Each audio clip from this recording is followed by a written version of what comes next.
Welcome back to The Critique. Great to be here. So today's submission is, it's a video transcript, super critical, from a media channel that's going after a popular conservative commentator. Right. It's really dissecting her recent political claims, her professional disputes, that sort of thing. Exactly. So let's jump straight into the feedback. The first thing that really stood out, the biggest thing, I think, was the overall tone. The material uses this incredibly strong, just very emotive language all the way through. Yeah.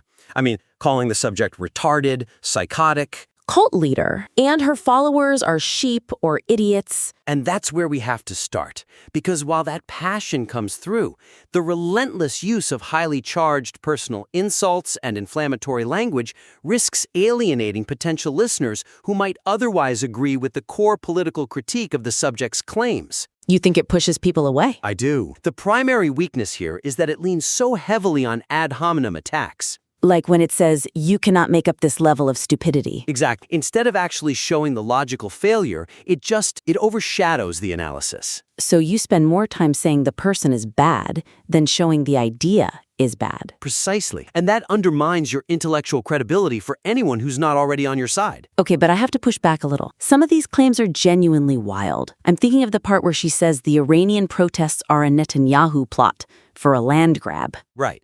I mean, how do you even critique something so divorced from reality without just mocking the person saying it? That's the tightrope you have to walk, right? And it's a critical one. The suggestion here is to consciously shift the focus away from the mockery. Away from mocking the personality and towards rigorously deconstructing the logical fallacies in the claims themselves. Let the evidence do the heavy lifting. You got it. When you show the audience how the logic fails, they come to their own conclusion about the speaker, and that is so much more powerful.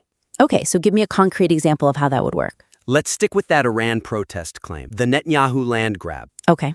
Instead of just calling her mentally ill, you use her own words to expose the weak. You ask the question. What question? You ask, is the connection between international media covering a freedom movement and a single politician's alleged desire for land, is that an established causality? Or is it just a complete non sequitur, a total leap in logic? Exactly. It's a classic A to Z jump. By dissecting that flimsy link, you give a much sharper critique. You're teaching the audience how misinformation works. Not just telling them that the person spreading it is an idiot. Right. You maintain the high ground, even when you're talking about basement-level conspiracy. And that appeals to the fence sitter, the people looking for a real argument. That makes a lot of sense. It elevates the whole project. But, if that inflammatory language risks alienating people, then jumping between totally unrelated topics just risks losing them completely. And that brings us to the second big point, the structure. The structure felt, incredibly chaotic to me. Jarring is the word You've got these abrupt leaps from the geopolitical stuff with Iran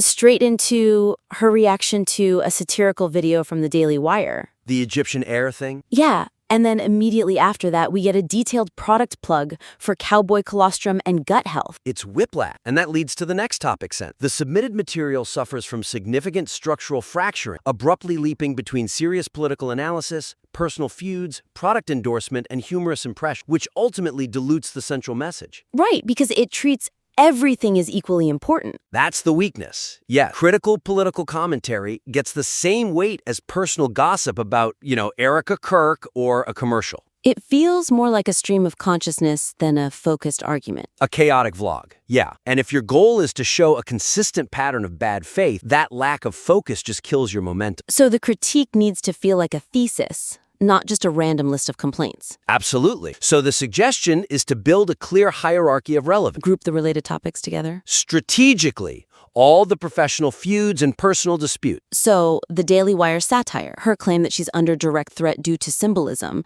and then the contract dispute where she's using language like slavery, all of that needs to be grouped together. So the audience can actually track a pattern, like a pattern of playing the victim, for instance. Exactly. So let's use a concrete example to really nail down this flow. Okay. The part where she claims that satirical video is a direct threat because of symbolism, that's a great point. It shows a lack of self-awareness, maybe some paranoia. Right. That point should flow immediately into the contract dispute, where she says it should be illegal for them to do this, even though she signed a legal contract. Yes, because putting those 2 points together creates a powerful narrative. It paints a clear picture of her professional conduct and maybe a lack of accountability. It creates a story, not just a list. Now, let's talk about the elephant in the room. The Cowboy Colostrum. The Cowboy Colostrum ad. Look, we get that commercial content is necessary. Of course. But placing a detailed endorsement with flavor details, gut health benefits, the fact that you need a frother right in the middle of a serious political analysis. It's a complete tonal crash. It just undermines everything. It really does. So the suggestion here is a big one. You have to separate that endorsement completely. Move it. Move it. Find a logical breakpoint, like at the end of a whole segment. Don't just stick it in the middle of an idea and then try to dive back in. It's about respecting the audience's attention, really. They're there for the critique, not a set-in lesson on bovine milk powder. Control. That's the key word.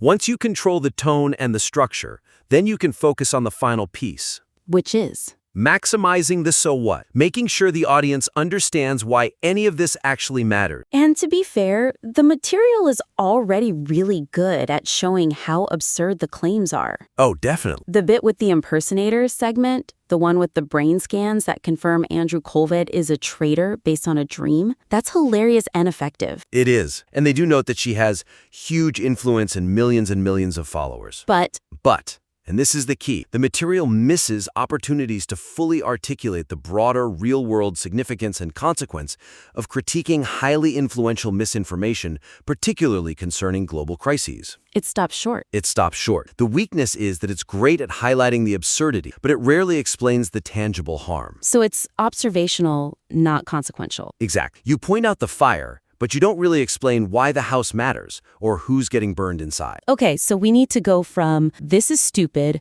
to this is stupid and here's who it hurts. Precisely. The suggestion is to explicitly link the misinformation to its negative impact on facts, on social cohesion, on real people's struggle. And that's what justifies the critique beyond just being entertainment. It elevates it to a public service. So how do we do that with the examples they already have? Okay, let's take the Iran protest claim again. After you point out the land grab theory is a logical fallacy, you immediately pivot to articulating how claims like that actively delegitimize the documented oppression and the incredible courage of those brave folks on film. The people actually risking their lives? The people risking their lives to free the Iranians. You frame it like this.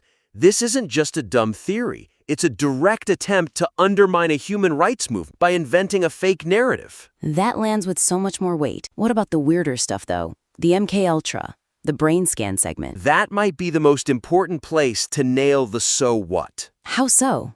When you're discussing that, you have to emphasize that these claims go beyond simple political disagreement. They're an attack on reality itself. An attack on verifiable reality. The social cost is immense, because if people start to believe MLK's history can be rewritten by a dream, then all of history is up for grabs. Exactly. You have to spell out the consequence. What happens when millions are persuaded that history, medical evidence, legal contracts, that they're all secondary to a fake brain scan from a dream? It erodes the ability to trust any shared source of information. It erodes the foundation of shared reality. And that is the true significance of pushing back. That's the so what. So really, the material already has all the strong pieces. It's about refining these three areas: the tone, the structure, and the consequence, to make sure the whole thing lands with maximum force. Absolutely. It's about taking that passion and expertise and channeling it into a more effective structure. Okay, so to recap for our listener. First, focus on refining that tone. Center your discussion on the logical fallacies, not the personal insults. For that intellectual credibility. Then, ruthlessly prioritize the structural flow. Group your topics, and for the love of God, move the commercial content. Create that narrative drive. And finally, always strengthen the so what by linking the absurdity back to the tangible, real-world impact of misinformation.